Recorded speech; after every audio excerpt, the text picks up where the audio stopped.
Midagi tumedat ja ohtlikku toimub NATO ja Venemaa piiril. Isegi kui tema väed surevad massiliselt sõjas Ukraina vastu, mille Venemaa on juba kaotanud, üritab Putin valmistuda järgmiseks sammuks.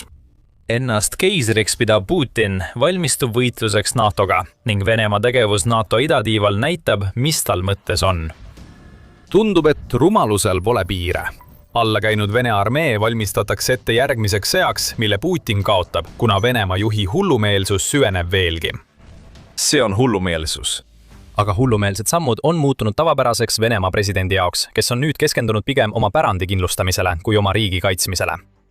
Venemaa teeb oma NATO riikidega piiridel süngeid käike ja satelliidipildid paljastavad kogu loo. 10. juuni raportis avaldas Rootsi SVT, et Venemaa ehitab kasarmuid tuhandetele sõduritele, samuti laskemoona ja laorajatisi ning pikki ridu sõjaväesõidukeid kogu piiril, mida Venemaa jagab Soomega. Analüüs on tehtud ja numbrid on teada.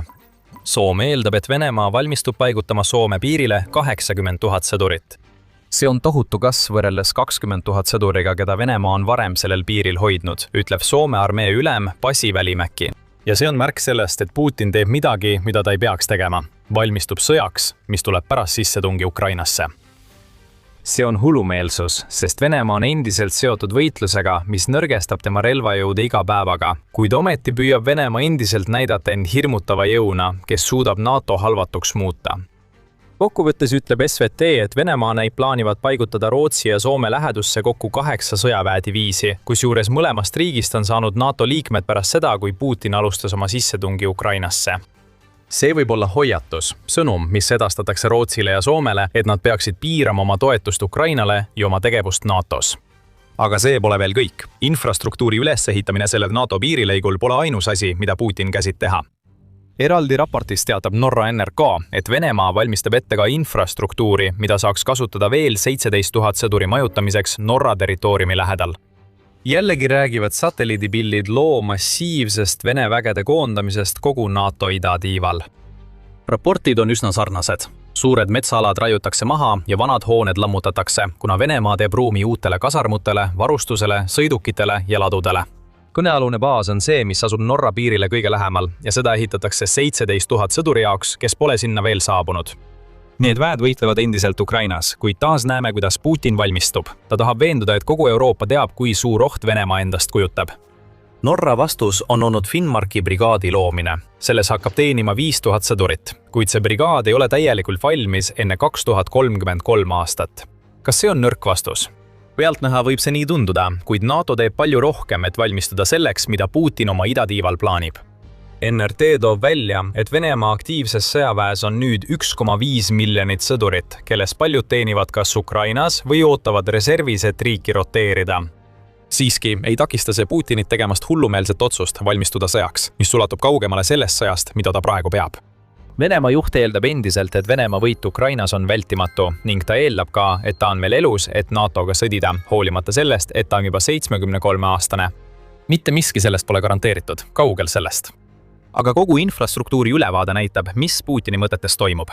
Oma raportis selle kohta, mida Venemaa NATO piiril teeb, avaldab Pravda rohkem infot selle kohta, kuhu Venemaa oma uut infrastruktuuri rajab. Norra jaoks olulised kasarmud ja kompleksid ehitatakse Patšangasse, mis asub umbes 10 kilomeetri kaugusel Lapimaast. Soome piiri ääres ehitab Venemaa Petroškois ja Sapanojas. Midagi sarnast toimub ka Kirillovskojas, siin asub umbes 70 kilomeetri kaugusel Soome piirist. Samuti laiendab Venemaa oma olemasolevat baasi Kandalaksas, mis asub Valgel merel. Luuga, mis asub Venemaa Pihkva oblastis Eesti piiri lähedal, on samuti näinud ehitustöid.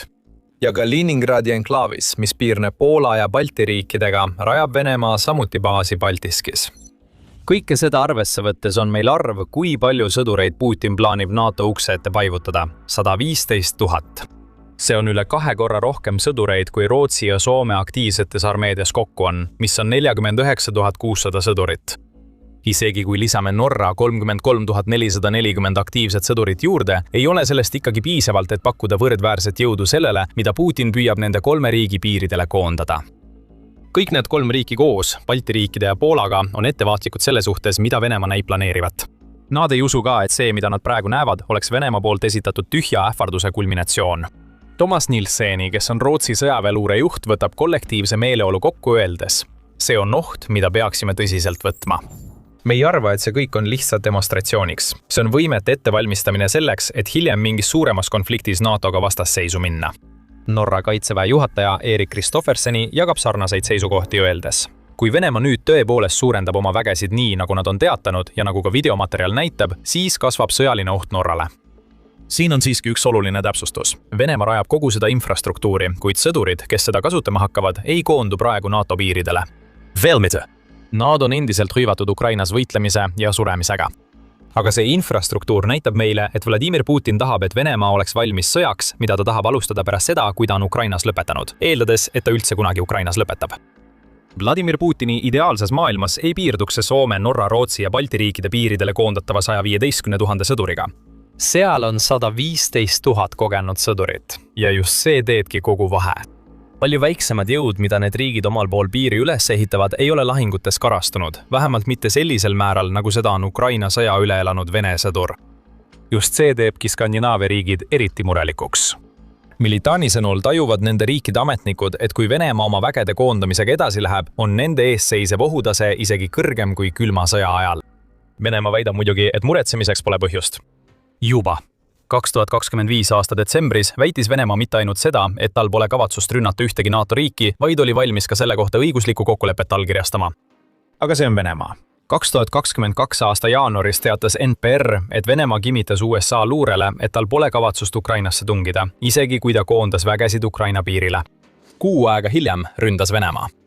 Vladimir Putinil on pikk ajalugu, kus ta ütleb üht ja teeb teist, ning ta ei ole mees, keda seaduslik kokkuleppe peataks. Seda, mida Venemaa ütleb, ei saa usaldada. Ja NATO idatiiva riigid teavad seda. Praegu on Venemaa vahetu sõjaline oht madal, väidab Balti riikide ja Poola NATO väejuht kindralmajor Brian Nielsen. Aga vägede koondamine toimub ning see ohutase võib kiiresti muutuda, kui Ukrainas tekib paus, lisab Nielsen. Nii et meil on päästik olemas. Kui Ukrainas kuulutatakse välja rahu või Venemaal õnnestub kuidagi võita Putini alustatud sõda, siis voolavad 10 000 sõdurid NATO piiril. Venemaa ei ehita kogu seda infrastruktuuri niisama. Neil on täielik kavatsus seda kasutada, sest Putinil on midagi plaanis. Olgu selleks siis hirmutamine või tulevikus täiemahuline sõda NATO-ga. Aga just siin hakkavadki Putinil probleemid tekkima. Vene vähk levib Euroopas. Uued sõjaväerajatised on järjekordne sümptom. Aga mida Putin ei mõista, on see, et selleks, et see vähk avaldaks soovitud mõju, peab Venemaa Ukrainas võitma. See ei juhtu.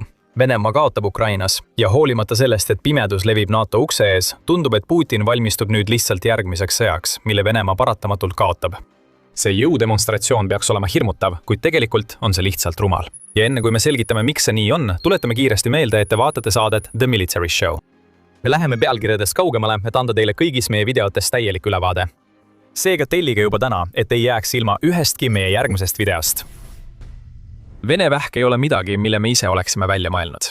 See on termin, mida kasutab SVT, kui ta paljastab, et kogu Venemaa jutt sellest, et nad ei ründa kunagi NATO-t ja ehitavad pigem kaitseväge kui ründeüksust, on täielik jama.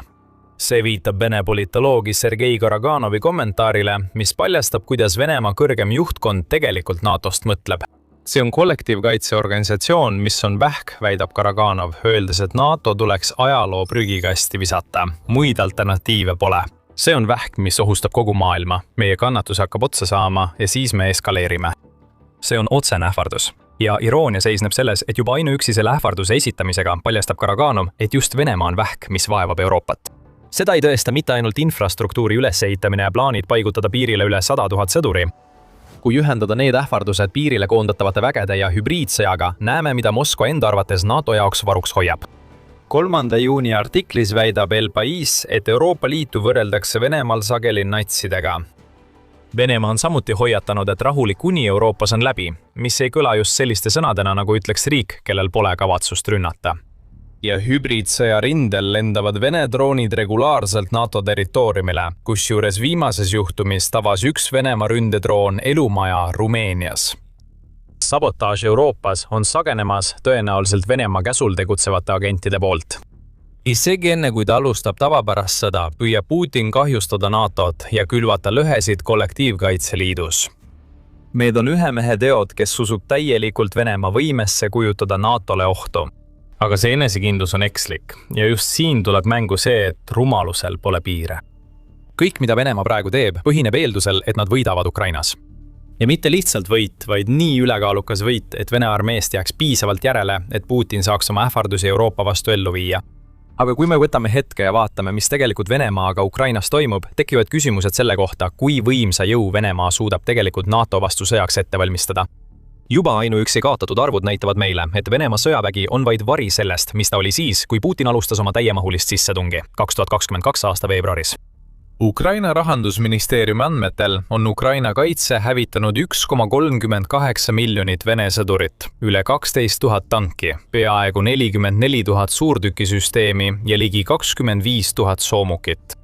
See on kogu varustus, mis on eluliselt tähtis just sellise kurnamissõja jaoks, mida Putin eelistab. Isegi kui Venemaaga poleks seda kõike juhtunud, toob Putin ikkagi maailmasõdade ajastu taktikad kaasaegsele sõjatandrile, koos ükskõikse suhtumisega massiivsetesse kaotustesse, mis on juba Ukrainas jätkusuutmatu ja oleks NATO täisjõu vastu lausa katastroofiline. Millele Putin endiselt loodab, on see, et Vene vastupidavuse müüt peab paika. See ei pea, ja see näitab Venemaa juhi rumalust.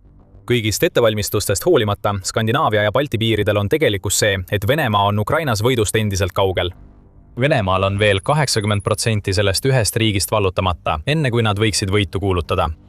Ja 2026 aastal on Ukraina läinud võtmekohtades pealetungile, nii et Venemaa koges mitme kuu jooksul territooriumi netokadu. Viimati mais, kui Sõjauuringute Instituut avaldas, et Ukraina oli kuu lõike sees 281,1 ruutkilomeetriga, kui arvestada ainult seda territooriumi, mida kumbki pool saab tõeliselt enda kontrolli alla lugeda.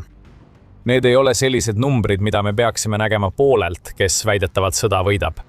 Parimal juhul on Venemaa Ukrainas sunnitud seisakusse. Halvimal juhul kaotab riik aktiivselt, sest 4 aastat kurnamissõda mõjub Venemaale raskemalt kui Ukrainale. See, mida Venemaa Ukrainas peab, ei ole vallutussõda, vaid enesehävitussõda. Ja kui me toome selle arusaama praegu NATO piiril nähtava 115 000 sõduri koondamise juurde, näeme, et Vladimir Putin valmistub võitluseks NATOga, mille Venemaa kaotaks peaaegu vältimatult. See on hullumeel. See on naeruväärne, see on Vladimir Putin kogu oma hiilguses. Ja see kõik tundub veelgi hullumeelsem, kui me võrdleme NATOt Venemaaga. Eeldades, et Venemaa ründab esimesena mõnda NATO riiki ja see rünnak käivitab 5. artikli ning sellele järgneb kogu NATO jõudude vastus, siis ei paista Venemaa jaoks asjad head. Statista andmetel on NATO igas olulises kategoorias ülekaalus. NATOl on peaaegu 3 korda rohkem tööjõudu, umbes 5 korda rohkem sõjalennukeid ning palju paremad protsessid õhuväe kasutuselevõtuks. Samuti merevägi, mis ületab Venemaa oma enam kui 2000 sõjalaeva ja allveelaeva võrra. Pärast 4 aastat Venemaa sõda Ukrainas saab NATO isegi väita, et neil on lahingusse tuua rohkem põhilahtitanke. 12 299 võrreldes Venemaa 5630-ga. Korduvalt näeme, et NATO tuleb numbrite mängus võitjana välja. Muidugi tehakse siin olulisi eeldusi, et NATO toob kogu oma arsenali Venemaa vastu välja ja et USA osaleb igas tulevases sõjas aktiivselt. Kumbki neist pole iseenesest mõistetav. USA, eriti president Donald Trumpi juhtimisel, on väitnud, et võib NATOst lahkuda. Pinged eksisteerivad NATO sees, kuigi USA suursaadik NATO juures Matthew Whitaker rahustas kasvavaid pingeid 11 juunil. Ta ütles, et USA'l ei ole tegelikult kavatsust NATOst lahkuda, kuigi nad tahavad siiski näha suuremaid kaitsekulutusi ja et Euroopa ise rohkem enda kaitsmiseks teeks. Kui me saame eeldada, et USA sekkub, siis numbrite mäng tundub kindel.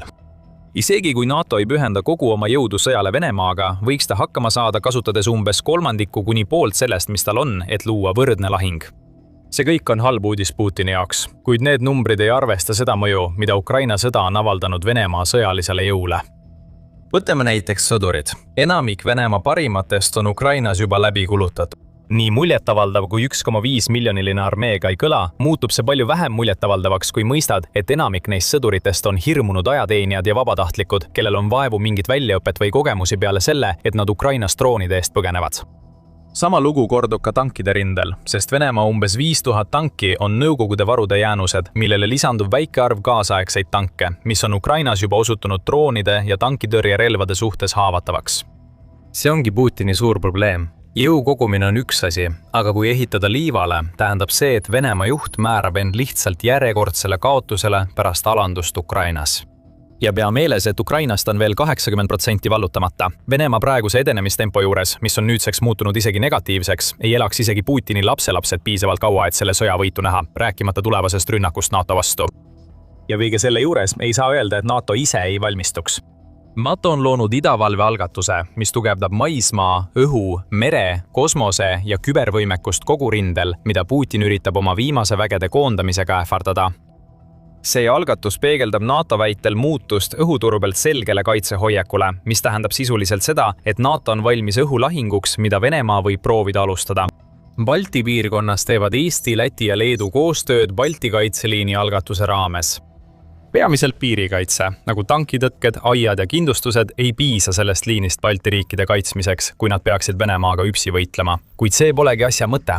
See liin on loodud selleks, et aeglustada Venemaad piisavalt kaua, et NATO jõuaks anda oma täieliku vastuse Venemaa sissetungile. Ja see on veel üks signaal Putinile, et ta ei taba NATOt ootamatult, samamoodi nagu ta arvas, et tabab Ukrainat. Ja isegi kui me seda videot loome, tõi 11 juuni endaga kaasa uudise RBC Ukrainilt, et NATO peab kiireloomulisi arutelusid oma droonitõrjesüsteemide tugevdamise üle pärast Venemaa droonirünnakut Rumeenias, mida me varem mainisime. Need algatused võivad ellu viia sageli arutatud Euroopa droonisõja, mis luuakse Ukraina abiga, tuues seega Venemaa praeguse vaenlase mängu sõjas, mida Putin tulevikus plaanib. Putin, sa pead siin ette kaotatud lahingut.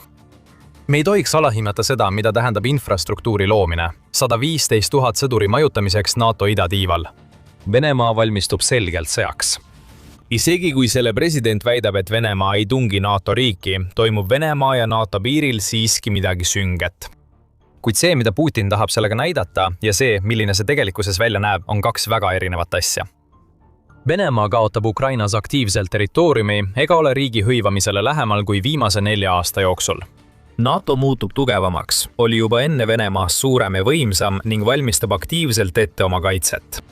Putin valmistub viima oma riigi peadpidi uude sõtta. See ongi tõeline rumalus. Sõda, mida Putin tahab, on järjekordne, mille ta kaotab. Kas soovid veidi põhjalikumalt uurida, mida NATO riigid idatiiva kaitseks ette võtavad?